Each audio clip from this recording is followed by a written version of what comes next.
ন যাই ছাগল তো মা আজকে দিয়েই দিব। ছাগল তো রাস্তা দেখেতে যে খুঁটি ধরে আইতে আইতে তো রাতি করলাম মা বকুনি। তাড়াতাড়ি নাও তাহলে। মা ভালো আছেন? মা এই যে ছাগল দিবা দেখে সেজন্য এই যে কাপড় চোপড় সবকিছু নিয়ে আইছি। চার ঠেঙ্গা বস্তু বাপের বাড়িতে কোনে পয়লা পয়লা নিলে বলে নানুন নাকি আমার দাদি হরি কইলো ধরো। আল্লাহ রাখছে ভালোই।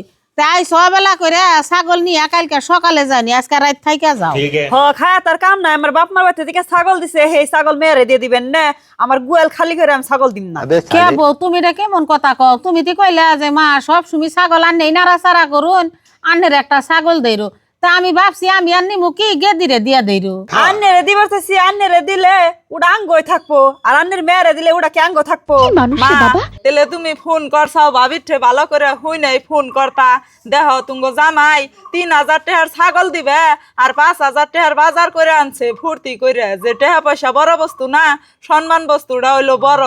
আর ভাবি সামনে সামনে নাকি কয়ে হারতাছে শোনা সারা জানা সারা এত টাকার বাজার আনবা কইছে কেরা? কি হয়েছে গো ফুবু? মা বাজার বাজার করতেছে। আর বাবু কইস না, তোর দাদি আমারে ছাগল দিবার চাইছে না, হেরা তোর ফুবে এই যে দেখ কত টাকার বাজার করে নিয়ে আইছে। এখন তোর মায় সেই ছাগল আমারে দিব না। হ্যাঁ ফুবু, তুমি এটা কি কও? মা এর আগেও না তুমি খালার একটা ছাগল দিলে, আর মা ফুবু এত আশা করে এতটি বাজার করে আনছে, তুমি ফুবুরে খালি এত ঘুরে দিবে? হ্যাঁ হগে দা তুই তো ঠিক কথাই কইছ। আসলে আমি বুঝা হারাহান নাই বুঝি নন যাই ঘরে কালকে ছাগল নিয়ে যাইনি বাড়তে।